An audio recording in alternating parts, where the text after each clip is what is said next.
Well, hello everyone. We're coming up to 2 p.m. here in the UK, so I'm going to make a start. Welcome everyone to the Pearson Business Book Club. My name is Eloise Cook, and I'm the publisher for the professional business list at Pearson. I commission books, and I work with authors to develop their content.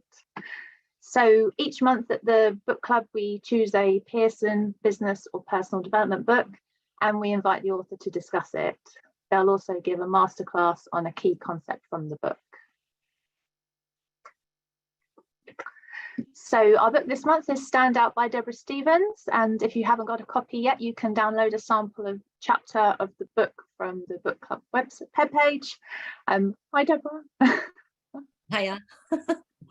We also want you to use the Q&A function to ask questions, and we'll get Deborah to answer these at the end. So Deborah, I'm going to give you a little introduction. You can chime in if there's anything I've missed. Deborah, you've been a trainer, coach and speaker for over 30 years, working with large companies globally and working with people to develop their key soft skills to help them advance their careers, develop their businesses and enrich their lives. And I've got a fun fact. I haven't had one of these before, but you were the lead singer of the Tweets, famous for the Birdie song, when you were just 19, and you were on top of the Pops, which, if you're not in the UK, was a very popular music show that ran for many years. That's just fantastic. And you are also the author of another Pearson book called Brilliant Customer Service. So welcome, Deborah. How are you? Yeah, I'm good, thank you. Yeah, by the way, when I was on top of the Pops, I was dressed as a yellow bird, so no one would have ever known who I was. But there you go. we'll have to look you up on YouTube. No, don't do that. So as normal, I'm going to just start with a few questions for you before we get to your exciting masterclass. So tell me a bit about Stand Out. Why did you want to write this book? Well, since I've been a trainer, I've always been sort of really keen to advocate the whole premise of soft skills. Well, that's what they are so called. Actually, they're extremely hard to perfect. But, you know, skills like listening, empathy, social connection, inspiring other people, the things that make us stand out as humans have always been my passion anyway. And I think it's really important. It was what it is for me, and I think it is for everybody, that to remember that we're not only remembered for what we do, we're remembered for how we do things. And I think what happened was I started to notice when I was out and about, when I was a customer or, you know, I was going to a restaurant or whatever, more and more robotic type behaviors creeping in. So things like not really getting eye contact, you know, getting an engagement, but it not being really genuine, that sort of slightly sing-song professional sort of approach. And I think I could also see, you know, friends in pubs and whatever, phubbing each other on their mobile phones. And by the way, I am no different. You know, I'm just as guilty at times of all of these things, but sort of creating this sort of human robot type thing. And that's sort of where the seed for the idea started to grow, that actually, you know, we needed to be more focused on our human skills. And then I did a bit of research, and I think Pearson actually produced a really great report about the future of work. And I started looking at that and how AI and automation, and, you know, that was really going to be big and huge. And actually, you could either go negative or positive with that, see it as a threat. But actually, I started to see it as a positive, that we could really complement that. We'd have more opportunity to then connect and use our human skills. But then I thought, well, actually, we need to be careful, because if we don't use them, we'll lose them. And it's a bit like going to the gym. We need to flex those skills like muscles. And that's where the idea for the masterclass came in, because in the book, half the book is basically a course. It's a masterclass on those skills. So you need to stay in shape. And that's sort of where the sort of journey happened, really. Fantastic. Yes, I know we spent a lot of time sort of crafting the sort of the skills and the title, so I do remember that quite fondly. Yeah. And what surprised you about writing this book? Oh, there's a question. How challenging it was. It was, I mean, I thought it would be challenging, but it was even more challenging. I mean, I'm dyslexic as well. So, that's always causes a challenge. But also, I was surprised how enjoyable it was. I knew what I wanted to say, and I had to just really focus on letting my voice come out and it still sound like me, but still have a good structure and flow. And obviously that's where you helped an awful lot in terms of all of that. And then, of course, the pandemic came along right at the point where it was supposed to be launched. And that was a massive surprise. I mean, I don't think any of us were expecting that. And that delayed the whole publication and made it very different and very different feel. But actually, it made the book even more relevant because, of course, we were then trying to, work on how we do all these things remotely. And then afterwards, when we started to get back into the workplace, we were rusty. So it was, quite timely. And then the other surprise was, all the reviews and people's comments around how it's changed their life and how that helped them get a new career, and all very humbling and made it all worthwhile, really. If I help one person, it's made it worthwhile. Yes, yeah, that's such wonderful news to hear. And so I suppose you've sort of said that a little already, but yeah, how do you want readers to feel after they've read your book? I want them to feel really motivated to work on themselves. And when I talk about themselves, I mean the human self, and to see how important these skills are. They're often dismissed as being not as important, like things like empathy and listening.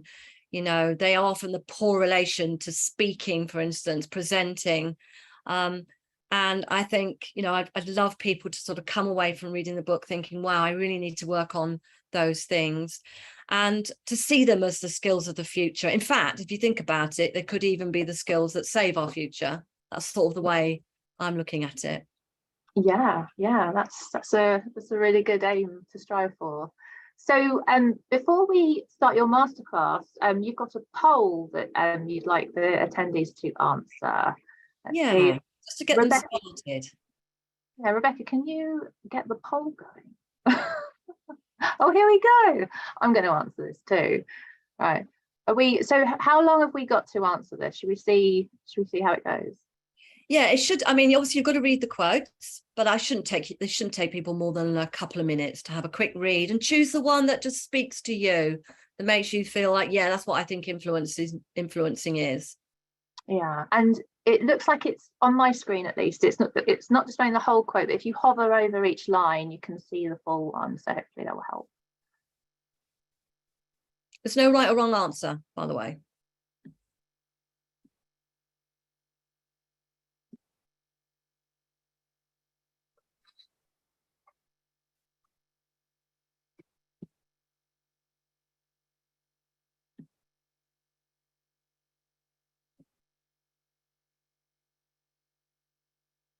This is very exciting. I can see the levels changing. This is great fun.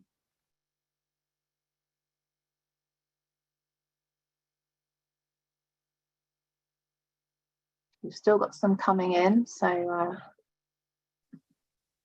just a bit longer.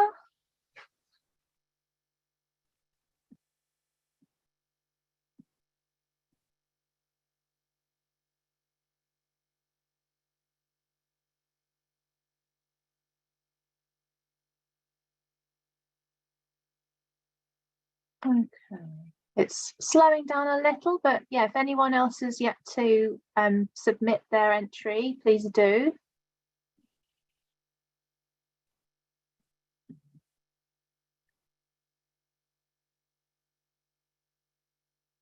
Right, 10 more seconds. 10 more seconds.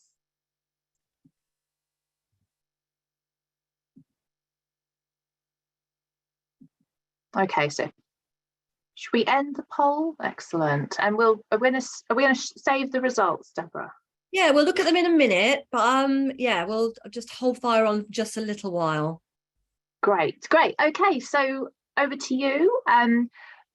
Attendees, remember that you can use the Q&A function to ask questions. We will come to them at the end, but Deborah, let's take it away. Okay, lovely. Well, the first thing to say is that we are all influencing each other all the time. I mean, right now, as we speak, I'm influencing you, and you can influence me still by the questions you ask, even but perhaps by what you said in the poll. It's a constant thing. It is really a life skill. And we learn from a very young age how to influence. I mean, I was thinking about my little granddaughter, Elsie. She learned how to get her own way from her mum, her grandparents, her uncles and aunties very early on. And at that point, when we do that, it's very much focused on what we want and our agenda.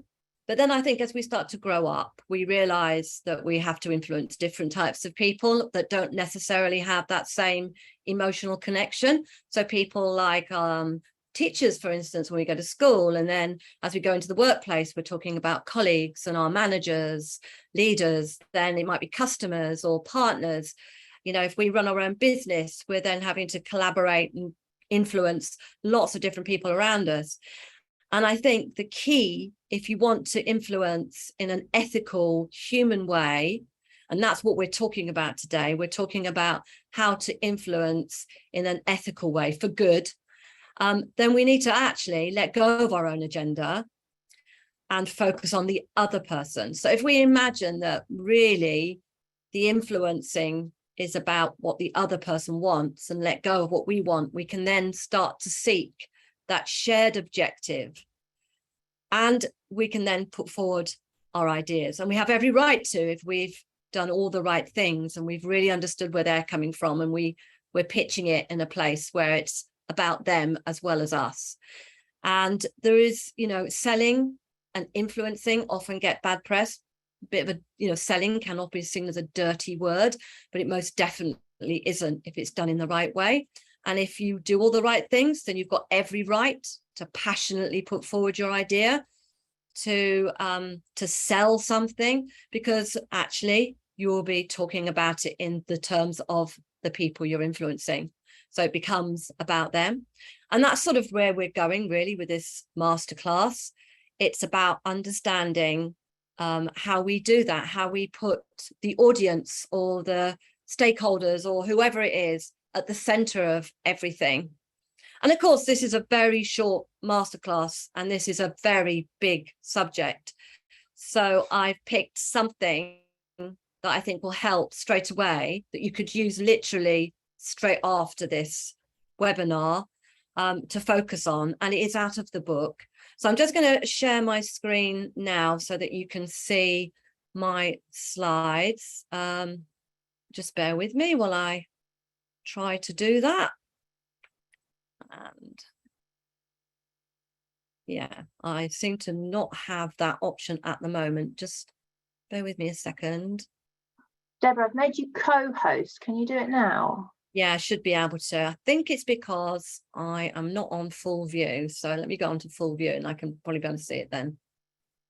Just bear with me a second, guys. This is the thing, and if anything like this ever happens, by the way, if you're in a webinar like this or a meeting like this, and this sort of thing happens, the best thing to do is just be really vulnerable, open, human, and just say, I'm just working it out. And I think I finally worked it out.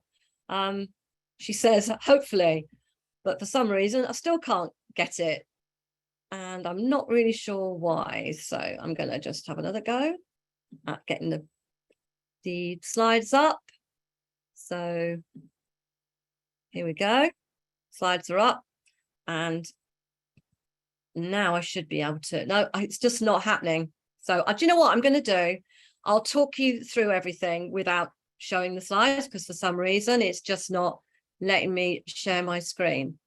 I'll have one last go. I'm going to have one last go. Oh, here we go. There we go. There we go. Here we go. I hope at that point in the audience there was a big round of applause and a phew, she made it. But right, let's thank you very much. So here we go. So these are the key things that we're going to look at today in this very short masterclass. We're going to look at the power and the sway. So often people talk about influence as being power and sway, and we need to let go of power being a dirty word, by the way. We're talking about the power that we have for good and how we might use our power to do the right things for the people that we might be trying to influence. And I'm going to share with you 5 key strategies, and we're going to look at those power sources. And the key tool I'm going to give you is the 3 Ps. And I'm going to finish with some top tips. But also, I have got 2 colleagues with me today. I have Joe Roberts and Drew Rice, who are my amazing performance facilitators. So I work with actors in the job that I do in my training. And these guys are actors, facilitators, coaches in their own right. And a little bit later on, I'm going to bring them on to do a scenario that you guys can have a look at. So you can actually see an influencing scenario and make some comments on that. So that's sort of where we're going with this session. So here are sort of 5 key influencing strategies. And I think at this point, I'm just going to talk through these, and then I'll come out the share. Fingers crossed I can get back into it. And we'll have a look at your poll results to see what you guys think influencing actually is. So the key things here, as I've been saying, understanding who it is that you're influencing, what's important to them, what type of person they are, or people, because it could be more than one person, is probably the most important thing that you need to do. And if you're preparing in any way, that's where I would start. It's really seeking to understand what's important to them. And then, you can also carry that on by asking them questions and being really open and listening to what they've got to say. And if you're going to do that, when we talk about open questions, by the way, often people think open questions are what, why, when, who, how. And of course they are the open prefixes. But when we talk about open questions, we mean actually being really open to hearing what someone else has got to say. So instead of seeing it through your filter, you actually see it through theirs. You listen for what's important to them. And then if you do that, you then have the right to be clear and have conviction and belief and passion in what you want to put forward. And you obviously do need to understand where, where you might compromise and where you might change your mind, being open, but also where you might not.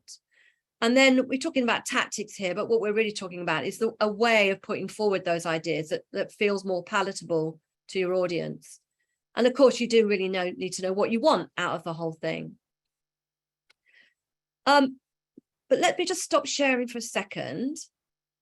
And can I ask you just to launch the poll for me so we can see the results of the poll? Here we go. So you can see lots of different opinions here. And actually the favorite one, and isn't this interesting because this is actually what I've been talking about, isn't it? The real beginning of influence comes as others sense you are being influenced by them, when they feel understood by you, that you have listened deeply and sincerely, and that you are open. So it seems that everything I've been saying is what you really thought, at least 50% of you. I mean, some of the other quotes are also really good. I mean, influencing is about being genuine, and it is about making them feel important. And of course, we want them to encourage them to think for themselves as well. And then this final one, you do need to be thinking about how you put forward your information. So all of the quotes are relevant, but that final one, that 5th one there, is really summing up what I've been saying. And I'm just going to share my screen again. So the presentation is there now, and we can just let the results go now, if that's okay. So we can sort of take the results down. That's okay. And just have a look at this power and sway. So the power and sway is really what when the results are still up. Is everybody else still seeing the results, by the way? So I am. Maybe I'll just need to get rid of them. Right. Okay. So the power and the sway. This is when we're talking about power and sway, we're talking about what you can do to persuade, but also what power you might have. And in a little while, we're going to see a scenario by the actors. And I want you to really look out for that. I want you to really look out for what power is being used. But remember what I said, this is about power for good. We're not talking about that sort of power that's coercive, although I am going to just show you that. So we have two power bases. One is our personal power, or our personal value, if you prefer that word, our personal value. So when we're influencing, we need to be thinking about how we might bring some of these in. So you can see these are the 5 key ones. There are more, but these are the 5 key ones.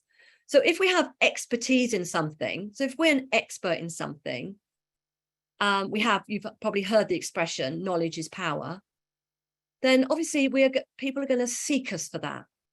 So it's worth really thinking when you're influencing what it is that you know that could be helpful. And again, it's about thinking about it from the point of view of your audience, not from yourself. Or, people hate someone that is always talking about how great they are. But if you talk about how you might help someone with your knowledge and help someone with your expertise, then it actually becomes a very important value to them. And of course, your own personal charisma. And by the way, you absolutely don't have to be an extrovert to be charismatic. Some of the most charismatic people that really draw us in are actually introverts. If you think about Barack Obama, for instance, a very fantastic, whatever your politics are, a fantastic advocate and a fantastic speaker, and most definitely an introvert. So, you get great extroverted speakers and charismatic extroverts, you get charismatic introverts. So remember that it's about being authentic to who you are. And inspiration often comes from your belief, your compassion, your passion, your compassion, and your conviction in something. And of course, you really need to be thinking about doing your homework on that and getting very clear. And if you think about all the people that have inspired you in the past, a great teacher, or maybe you've been inspired to a great cause, it will be because their passion is infectious. But also they will be speaking your language. So remember that it's still always about the person you're influencing. Connections, who you know. You've probably heard that expression. It's not what you know, it's who you know. So you can use the people that you know to help bring in more influence. And this one is an interesting one. Your reference, this is really about your reputation. And some people have reputation from what they've done, like writing a book, for instance, gives you immediate credibility and reputation. But you don't have to have have written a book to have it. Every time you help someone, every time you do something for someone, every time you deliver something with passion, expertise, you put all of your heart into it, you will be building a reputation. You will be building up a stockpile of emotional bank account. And that is a really important power base. And then this one is more our positional power or value. And of course, this can come from our status, our authority, the job role we have, or it could again come from expertise. And again, if we're not thinking about this negatively, we're thinking about how we might help with this. And also rewarding, giving, helping, offering support is all part of giving those rewards. Now, the coercive one is in here because I wanted to mention it. It should never be used, but it often is. So it's just being aware of that. Avoid it like the plague yourself. But what I would say is it may very well happen that you might find someone else tries it on you. And the key thing here is to stay true to who you are and stay true to your beliefs. Again, resources could be anything that you can help with, anything that you can offer, anything that you can do to help the other person. And then finally, connection is back on here again, because status, positional value can also be part of the connections. So as I said, I've got 2 colleagues with me, and I'd just like to invite Joe and Drew to just say hello and come on the screen. And Drew, perhaps you'd like to start first just by saying hello and just telling them a little bit about how we use actors in the work that we do, and how useful it is to see a scenario maybe. Hi everyone.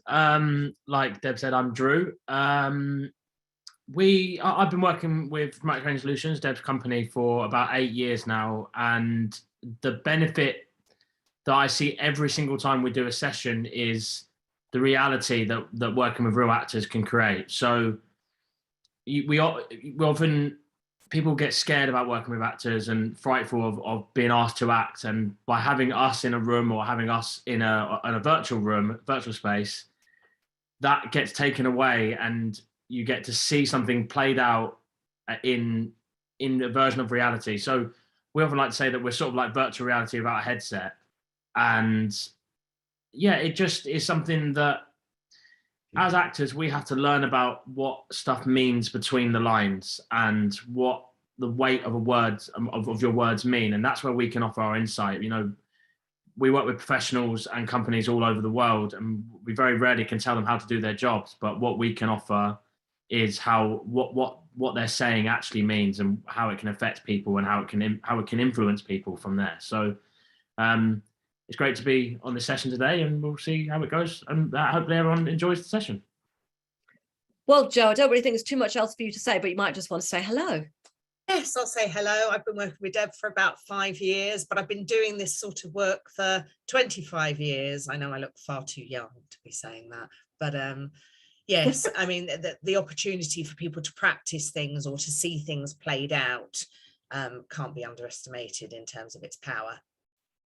Yeah, and that's why I've got Drew and Joe with me today, because what we're going to do is we're going to use them to show you a scenario, a fairly generic scenario where Drew is going to be trying to influence Joe. So the situation that we've created for this one is that Joe is Drew's manager, and what's happening is they're trying to work out what to do for their away day as a team.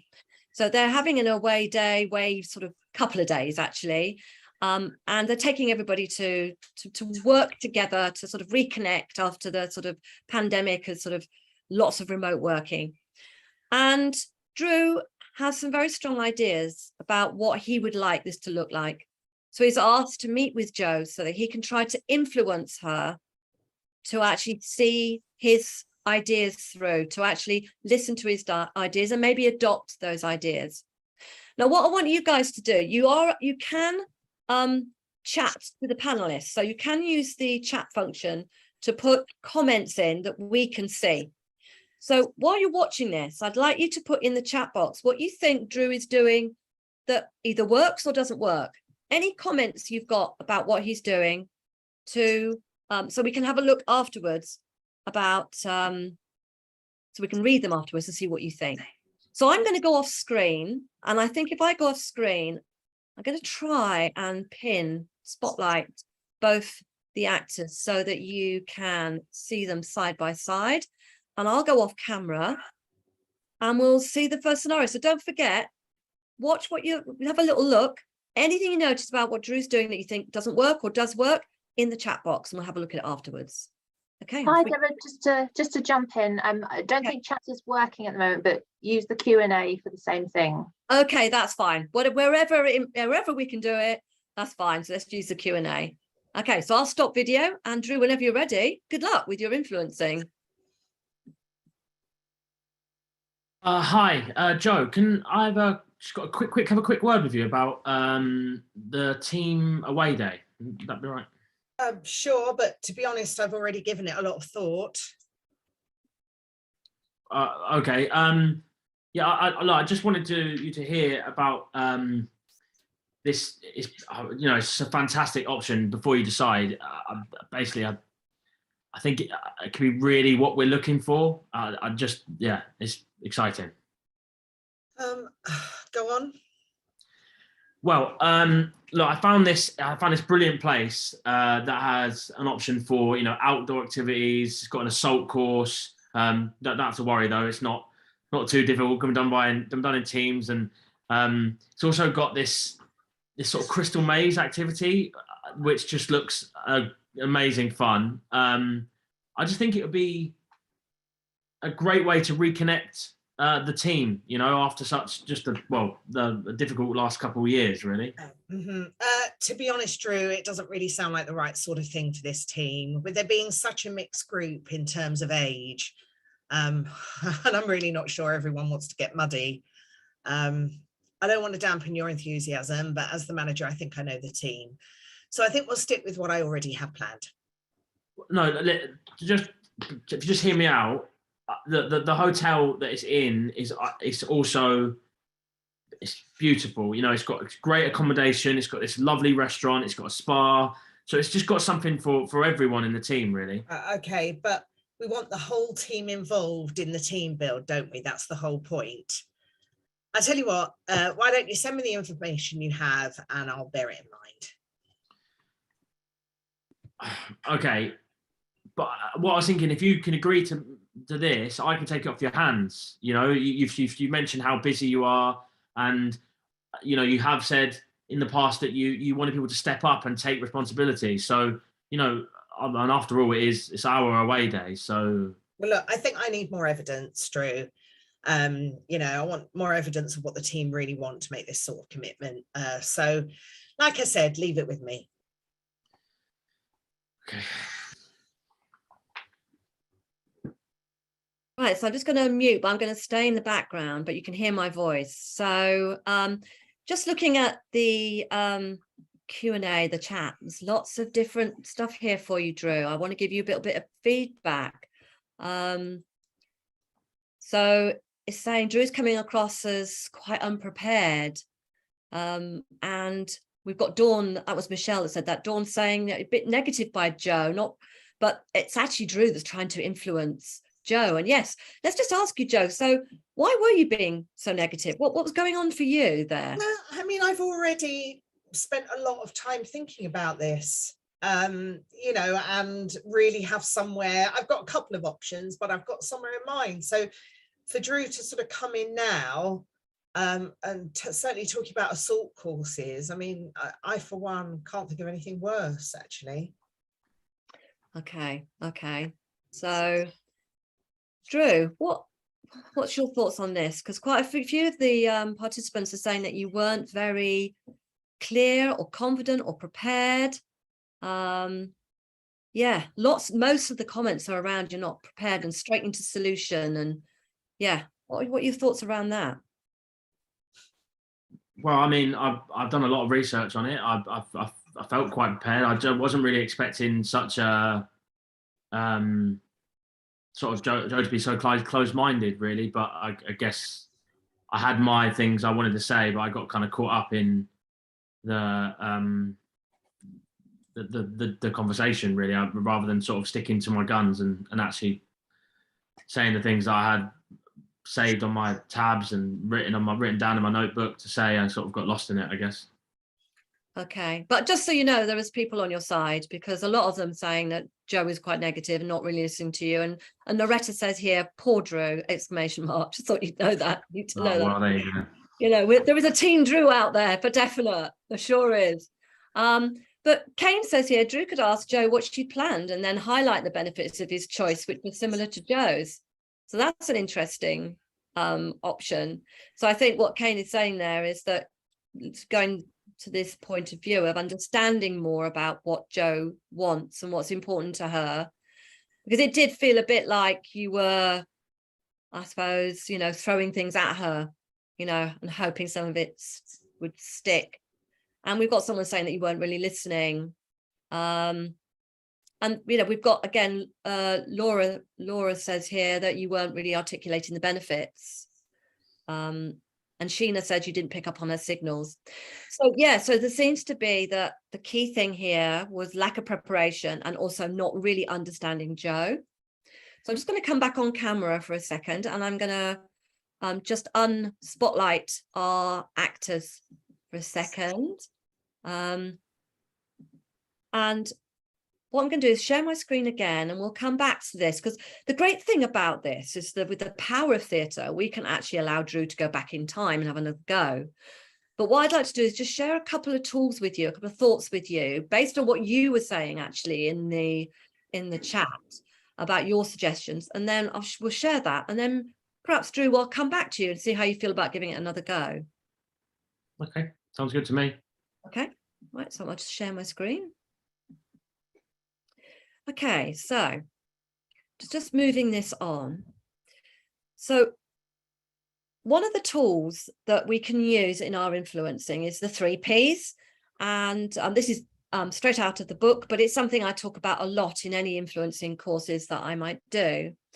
And, you know, all of these are really important. So it is looking at the push behaviors here. I want you to let go of that word, the word push, because it does have a slightly negative vibe to it, that if we push, people might push back. And of course, the thing is, if we don't do any pulling first and we push, just push, then we do get pushback. And that's exactly what happened to Drew. So first of all, I think you thought he was unprepared. Well, actually, it turns out he has done a lot of preparation, but he didn't really share that. And what he also didn't do is find out more about what Joe was looking for. So the pull behaviors should always, if you can, come first. And some of the key behaviors here are asking those open questions. But remember what I said, when we say open questions, we mean really listen to the answers, let go of your agenda, and just be open to hearing something that perhaps you don't already know. And maybe you might need to change your tact, or maybe you even change your mind completely to just stay open to what you're hearing. And listening isn't hearing. So listening is very much about slowing everything down and taking your time and remembering that listening is about understanding that you have a filter, but seeing through that so that you can listen without judgments and that you can really understand. And also, if we're really pulling, we're also inviting that challenge. So I think some of you were saying that Joe was quite negative and she was pushing back and she wasn't really listening to him. Well, actually, that's an opportunity. And there was another opportunity there for Drew to actually ask her questions about why she felt the way she did. Even in that moment, you know, sometimes we have to recover in these situations. We might not do things completely right, but we can always recover if we're asking questions and really interested in what the other person is telling us. So if we get their feedback and challenge, we can perhaps do something with that, and always remaining open. And then there is nothing wrong with being clear, concise, having conviction and confidence in your ideas. But you need to come with it to bring proof and evidence with you so that you've got something to deal with any challenge or resistance. You know, I think that Joe, you know, she needed more evidence that actually the team were on board with this, that the team would want something more interactive. You know, maybe they don't want the assault course, but maybe they do like the idea of the crystal maze. But she certainly wanted more of that. And, you know, it's okay to stand firm on things that you strongly believe in, but we always need to keep the other person or the other parties in our thoughts. And then finally, this thing, this potential value, is basically what some of you were saying around benefits. It always needs to be linked to what's important to them, because that's what influences people. The truth of it is we're influenced by what helps us, what makes a difference to us, what our interests are. And Joe, it's not coming from a bad place. She wants to do the right thing by her team. So that's the key thing for her. So we've got to find that common ground. We've got to link back our ideas and thoughts to what's important to them and make sure that we present benefits. So Drew and Joe, if you could just come back again for me, that'd be great. And I'm going to spotlight you again.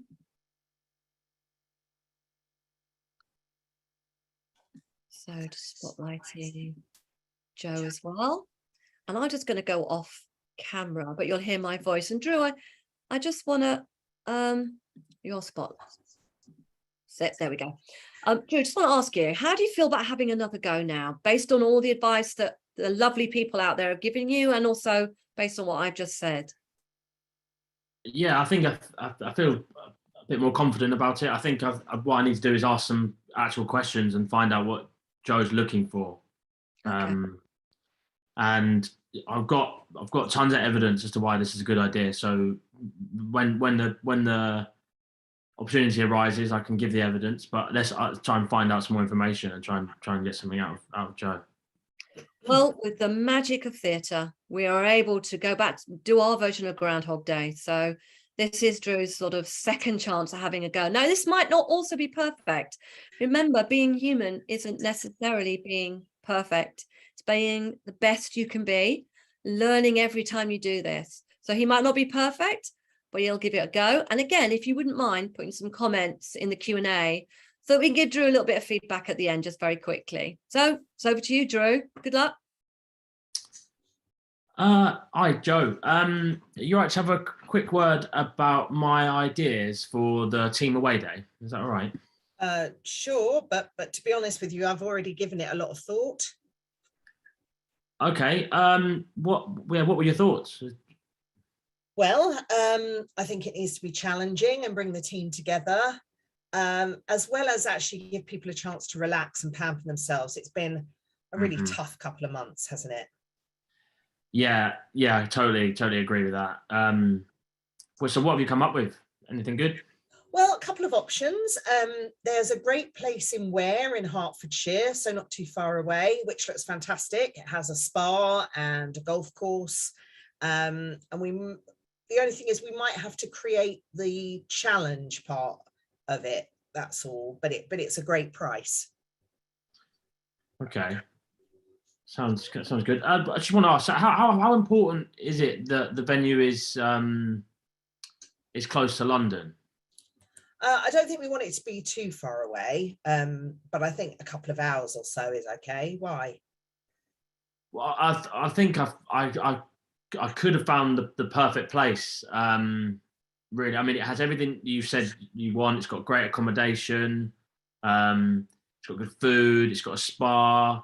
But not only that, it's also got the challenge aspect built into it. So it's got an assault course, and it's got do you remember the show Crystal Maze? Yeah. So it's got a Crystal Maze themed activity, and that I looked it up. It sounds like it's great fun. Like, the only thing is it's in Oxfordshire, so it's a little bit further away, but it's definitely under the 2 hours that you just said. So. Okay, well, I mean, it sounds interesting, but I'm a bit worried about the assault course, though. Yeah, no, I understand that. When I had to look into it, I was a little bit too. But what are your concerns? With I think that would be too difficult. I'm scared we'll all look stupid. There's a few of us that aren't spring chickens anymore. Okay, yeah, no, exactly my thoughts. But I did look into it. I did check. I had a look. I checked it out. It's very mild. It's more about working as a team, creating a strategy together rather than being totally about physicality. So. Okay. Is it expensive, Drew? What's the budget? Well, we can't go over £10,000. Well, okay. Well, that's perfect. I mean, it easily comes under that. They've said they've got a special deal at the moment. I mean, I can put a provisional booking in, with no cancellation fees. I've had a look at it already, and then, as long as we let them know by the end of next week, we can cancel it without any fees. So. Oh, right. Okay. Well, yeah, do that. Send me the details just in case, and we'll double check and have another chat before the deadline. Okay, brilliant. Cheers, Joe. Okay. Play. Okay. Not too much in the there's a few things in. Let's have a little look. Let's have a little look. So we've got Michelle saying that this time you asked about her thoughts, Drew. And most definitely Joe was very sort of cooperative, and it became much more of a collaboration, didn't it?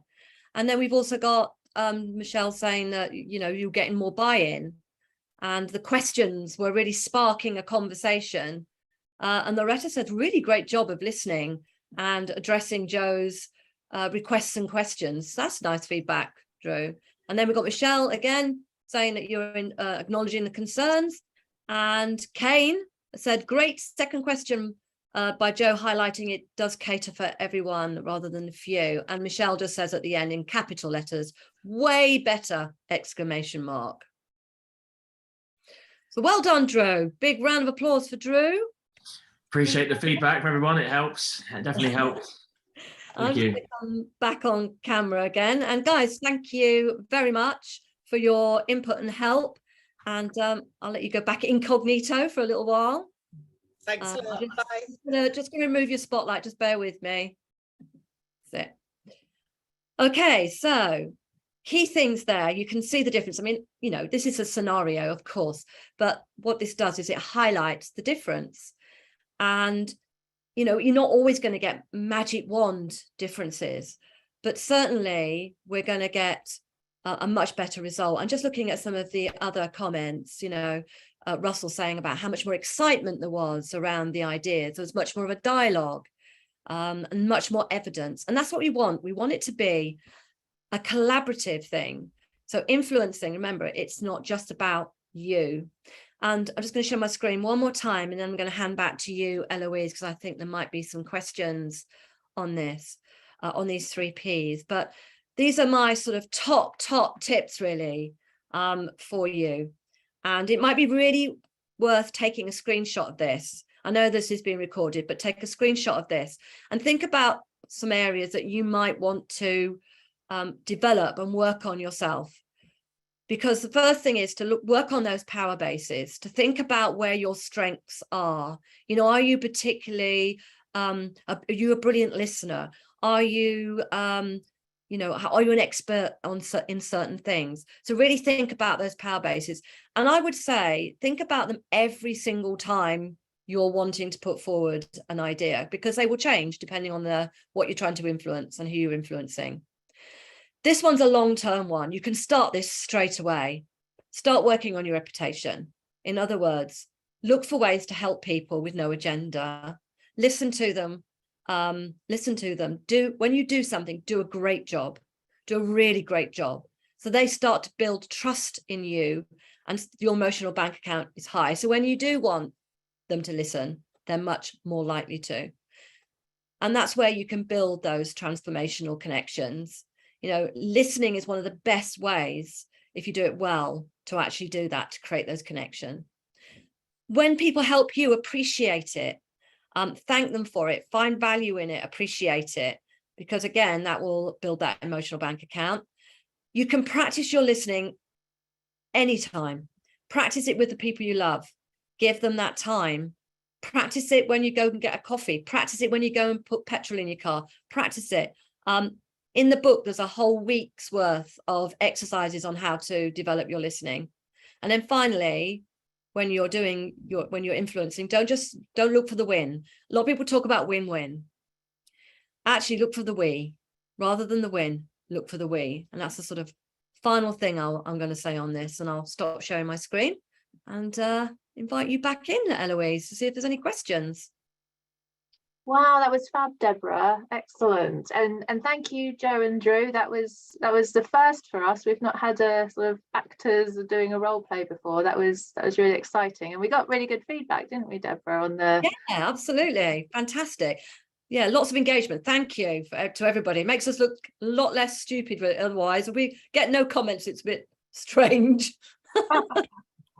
And yeah, I just wanted to just quickly highlight that the book Standout is really practical, because you've got these sort of weekly sort of plans for people, and the way you've broken it down is just so useful. So rather than sort of having to think about, well, what am I going to do today, you kind of outlined it for them. So it's really good concrete stuff. Yeah, and that was really important to me, because often, you know, with we can read a book and we get really excited and then we don't know where to go with it. So it was really important to have those exercises. Yeah.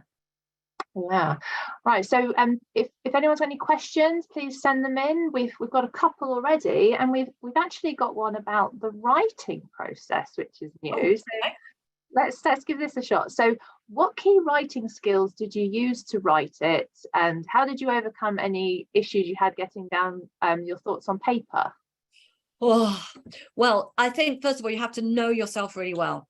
So I am very much a person that likes ideas to emerge. I need to have a deadline. I need to be under a bit of pressure. So you need to set yourself mini deadlines. You need to allow yourself to work the way that's best for you. For me, like I said, I had to just go with the flow, trust myself. And also, I did a schedule and I mostly stuck to it. So I created my own sort of pressure on it. I had a lot of help from my editor, who is here, Eloise, because she set me deadlines and gave me loads of feedback. That's the other thing, is ask for feedback. I was really open. There's a lot of talk in the book about feedback.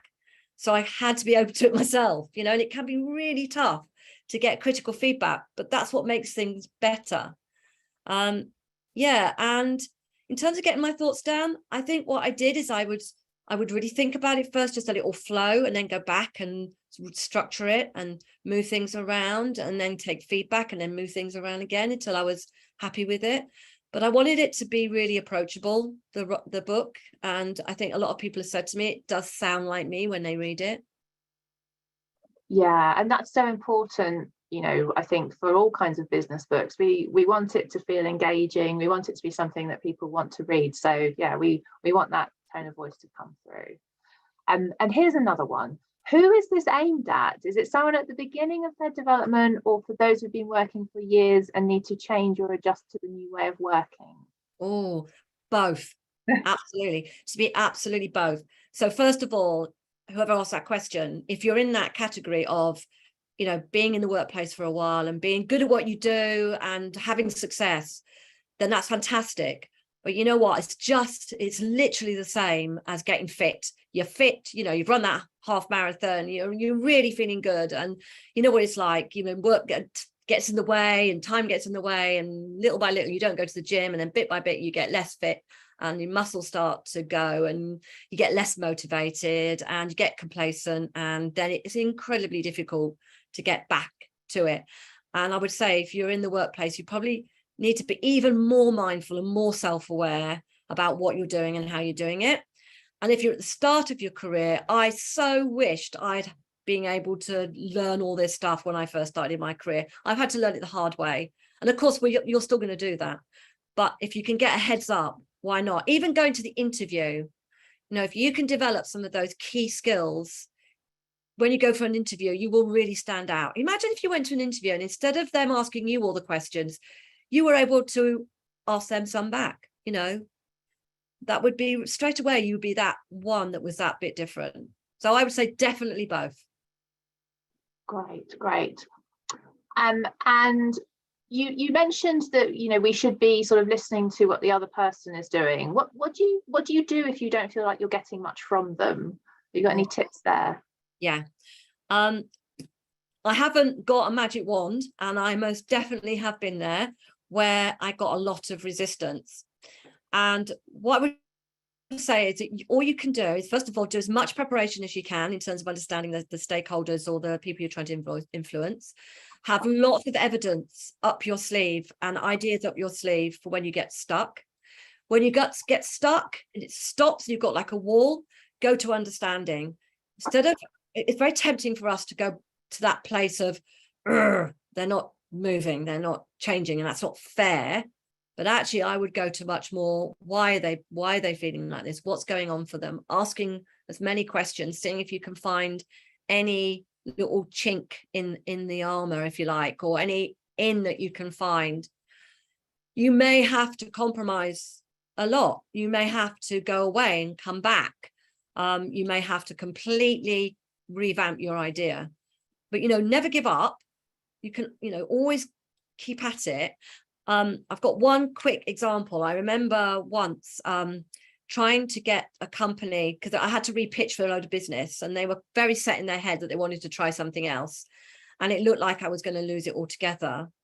And through asking the questions, I discovered that they wanted more proof that the impact I'd had on their business had been significant. So what I did is I went away and gathered loads of video testimonials, came back to them with all this evidence of people I'd worked for, and it opened it right back up again. And I ended up being still part of the process. They still went with something else, So I had to compromise, but I still got something. So yeah, that would be my top advice.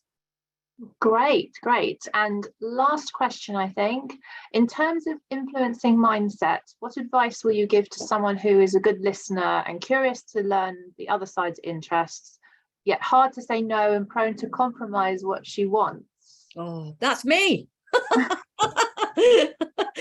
I mean, the thing is, again, it's about, and again, whoever said that really knows themselves. So that's the first step, is to understand that's where you are, that you are a people pleaser, or someone that wants to really help and make a difference. And that's me. I do that all the time. And I sometimes can give too much. What I would say is set some parameters for yourself. So think about what your walk away point is. So where you might go to, so that you don't go too far. And if you do that and you get to that point and you give more, then, you know, that's not, but that makes you a better person. It means that you're doing as much as you can. But just have some boundaries, because otherwise it can tip into the extreme. When it does that, then that's when you start to feel resentful, and you might find yourself trying to get back at those people. And it can become a bit passive aggressive, because I know that happens for me. I give, I get nothing back. And then I get really resentful.